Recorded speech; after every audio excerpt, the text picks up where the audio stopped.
நாம் நம்முடைய மரணத்திற்கு பின்னாலும் சில சேமிப்புகளை வைக்க வேண்டும் என்கிற உயரிய குறிக்கோள் தான் வக்ஃபாக மலர்ந்தது. வக்ஃபு என்பது என் சொத்தை நான் கூடுதல் அனுபவிப்பதை குறைத்து கொண்டு ஒரு பகுதியை நான் எடுப்பதில்லை, என்னுடைய நலனுக்காக, மறுமைக்காக சமூகம் பயன்பெற வேண்டும், அதை கொண்டு மதரசாக்கள், மஸ்ஜிதுகள், இன்னும் அதற்கான வருமானம் வரிகள், வழிமுறைகள், சமூகத்தில் பல ஏழை எளியவர்களின் பயன்பாடுகள், மருத்துவமனைகள், பள்ளிக்கூடங்கள், கல்லூரிகள், இது போன்ற அழகிய இடங்கள் உருவாகுவதற்கு தங்களது சொத்துக்களை, நிலங்களை, இடங்களை கொடுக்கிற ஒரு நடைமுறை நபிகள் நாயகம் ஸல்லல்லாஹு அலைஹி வஸல்லம் காலம் தொட்டே அது இருக்கிறது. சஹாபிகளை ஊக்குவிக்கிறார்கள் பெருமானார். நாம் மரணித்தால் எல்லாம் முடிந்து போகும் என்றார்கள். உன்னை மன்னரையிலும் தொடருவதற்கு சதகத்துன் ஜாரியா, நீ இங்கே விட்டு செல்கிற சதகா என்கிறார்கள். தர்மத்தில் எல்லாம் மிகச்சிறந்த தர்மம் தான் வக்ஃபு. இந்த சமூகம் கொஞ்சமும் தன்னுடைய நலனை கவனத்தில் கூடுதல் எடுக்காமல் கொடுத்தவைகள் என்று இந்தியாவிலே இன்று நீங்கள் பார்த்தால் மிக பிரமாண்டமான அதிகமான லாபம் தருகிற இடங்கள் வக்ஃபு நிலங்கள். லட்சக்கணக்கான ஏக்கர்களுக்கு சொந்தமான நிலம் வக்ஃபு நிலங்கள். ஒன்றல்ல இரண்டல்ல, தங்களுடைய வாழ்க்கையினுடைய வளத்தை இதுபோன்ற தர்மங்களால் கிடைக்க பெற்றவர்கள் நமது முன்னோர்கள். விரிந்த உள்ளத்தோடு, விசாலமான எண்ணத்தோடு, நாமாத்திரம் பயன்பெறுவதை நோக்கமாக கொண்டு கூட பல பேர் கொடுக்கவில்லை. மனிதர்களெல்லாம் பயன்பெற வேண்டும் என்கிற உயரிய நோக்கத்திலும், ஆனால் கொடுக்கிற நியத் அல்லாஹ்வுக்காக. அந்த வக்ஃபு என்பது சொர்க்கத்திலும் அவர்களுக்கு இன்றைக்கு துணை நின்று கொண்டிருக்கிறது. அவர்களின் மன்னரையை இப்போதும் விசாலமாக்கி கொண்டிருக்கிறது.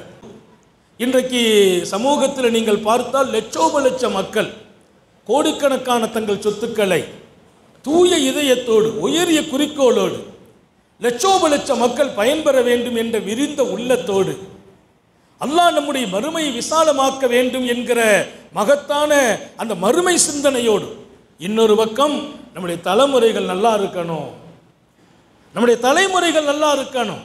இது தான பொருள், தர்ம பொருள். இதை நான் கையாளுகிற உரிமை எனக்கு கூட இல்லை. பள்ளிவாசலிலே நிர்வாகம் பார்ப்பவர்கள் கூட வக்ஃபு எப்படி அந்த சொத்தை பராமரிக்க வேண்டும் என்று செய்ய முடியுமே தவிர அந்த சொத்தை விற்க முடியாது, அதை வாங்க முடியாது. அதற்கென்று வழிமுறைகள் நிறைய இருக்கிறது. மார்க்கம் தனி ஒரு பாடத்தையே வைத்தது, சட்டத்தை தந்திருக்கிறது.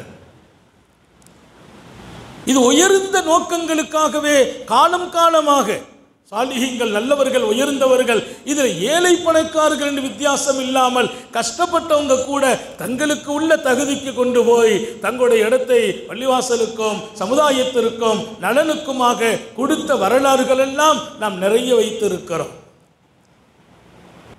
ஞாபகம் வையுங்கள், நாங்கள் கொடுத்த ஒவ்வொரு வக்ஃபுக்கும் பகரமாக மறுமை சொர்க்கம், மிக உயர்ந்த சொர்க்கத்துக்காக இந்த உலகத்தின் சுகங்களை, இந்த உலகத்தின் ஆசைகளை, தாங்கள் தேடி உழைத்து வைத்த பொருள்களை கொடுத்தார்கள். கொடுத்து கொடுத்து அதை வக்ஃபு நிலமாக்கி சமூகம் பயனடைவதற்காக தரப்பட்ட தான பொருள்கள் அவைகள். அதற்கு கைமாறாக மறுமை நல்லா இருக்கணும், சொர்க்கம் கிடைக்கணும். இன்றைக்கும் அவர்கள் அந்த எதிர்பார்ப்போடு அங்கே இருக்கிறார்கள். அந்த எதிர்பார்ப்பு அவர்களுக்கு போய் பூர்த்தியாக வேண்டும்.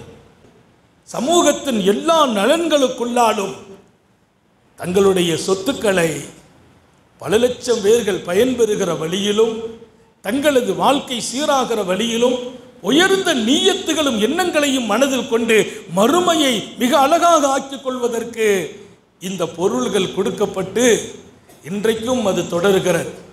நேற்று வக்ஃபு செய்கிறவங்க இருக்கிறாங்க, இன்னைக்கு வக்ஃபு செய்ய காத்திருக்கவங்க இருக்கிறாங்க. தன்னுடைய சொத்தை அப்படியே கொண்டு போய் இதை அல்லாஹ்வுக்காக நீங்கள் வச்சுக்கோங்க, இதை நான் கொடுக்குறோம், இதனுடைய பலன்பாடுகளை சமுதாயம் பயன்பெறட்டும் என்று கொடுத்துவிட்டு தாங்கள் மரணித்து போகிறார்கள். நபி பெருமானார் சொன்ன ஒரு ஹதீஸு தான், அந்த மரணத்திற்கு பின்னாலும் அவர்கள் கொடுத்த இந்த தர்மம், இந்த சொத்தினுடைய பலன் அவர்களுக்கு போய் கொண்டிருக்கும். அதனால தான் இதை முறைப்படுத்தப்பட்டு இதுக்கென்று சில, இந்த வாரியத்திற்கென்று சில முறைகள் எல்லாம் கொடுக்கப்பட்டு, பள்ளிவாசலிலேயோ மற்ற ஜமாத்திலேயோ இதற்கென்று பொறுப்பாளர்கள் இருப்பாங்க. இந்த சொத்தை கையாளுகிற அணுகுமுறைகள் அழகாக ஆக்கப்பட்டும் அதுக்கென்று ஒரு தனி முறைகளும் தனி திட்டங்களும். இந்த திருத்த சட்டம் என்பது இவை எல்லாத்தையும் எங்கேயோ கொண்டு தள்ளுவதை போல் இருக்கிறது. இது எல்லா பயன்பாடுகளையும் நாம் இழந்து விடுவோமோ என்கிற ஒரு யோசனை வருகிறது, கவலை வருகிறது. இது ஒரு சீரிய சிந்தனையோடு திட்டமிடப்பட்டு உயர்ந்த குறிக்கோளோடு கொடுக்கப்பட்ட சொத்துக்கள். இந்த சொத்துக்களை வேறு எந்த ரூபத்திலும் கையாளுகிற அனுமதி இங்கே கொடுத்தவர்களுக்கு கூட கிடைக்காது. வக்ஃபு கொடுத்தவர் கூட அந்த சொத்தை வேற ஒரு ஆலோசனை கொடுத்து இப்படி செய்யுங்கன்னா அந்த அனுமதி மார்க்கம் ஏற்றுக்கொள்ளாது. இத்தனை மிகப்பெரிய திட்டத்தோடு அல்லாஹ்வும் ரசூலும் தீர்மானிக்கிறார்கள். வக்ஃபு சொத்து என்பது எப்போ வக்ஃபாகி விட்டதோ அதில் கையாளுகிற உரிமையை நான் எடுக்க முடியாது, அல்லாஹ் எடுக்கணும், ரசூல் எடுக்கணும். அவங்க சொல்றது தான் அதுக்கு சட்டம். எனவே இந்த திருத்த சட்ட மசோதாக்கு இது இன்றைக்கு நடைமுறைக்கு வருவதாக தீர்மானிக்கப்பட்டு முடிவெடுக்கப்பட்டிருக்கிறது என்று சொன்னாலும் நாம் துஆ செய்கிறோம், அல்லாஹ் இதை இருப்பதை போல ஆக்கி வைப்பானாக, இருந்ததை போல ஆக்கி வைப்பானாக. இது காலத்தால் மாற்ற முடியாது. மாற்றுகிற உரிமையை மனித உலகத்திற்கு இறைவன் கொடுக்கவில்லை. இது ரொம்ப பிரயோஜனமானது, லட்சோப லட்ச மக்கள் பயன்பெறுகிற ஒன்று.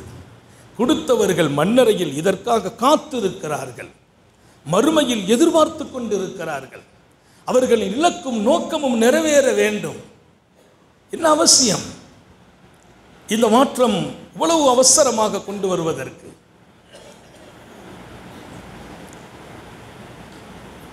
ஒரே சமூகம் மீண்டும் மீண்டும் வருத்தத்திற்கும் சங்கடங்களுக்கும் ஆளாக்கப்படுவது என்பது அது ஒரு அழகிய ஜனநாயகத்தின் முறை அல்ல. ஆள்பவர்கள் இதில் ரொம்பவும் கவனம் எடுக்க வேண்டும். இது ஒரே சமூகம் மீண்டும் மீண்டும் நாட்டுக்காக பாடுபடுகிறோம், நாட்டு நலனுக்காக கவலைப்படுகிறோம், நாடு நல்லா இருக்க வேண்டும் என்று பிரார்த்திக்கிறோம். எல்லாரும் சேர்ந்து துவா செய்கிற போதும் கொடுப்பதற்கு இறைவன் தயாராக இருக்கிறான். சட்டத்தை அமைத்தவர்களே மாற்றி அமைக்கிற மனசையும் சேர்த்து அல்லாஹ் கொடுத்து விடுவான்.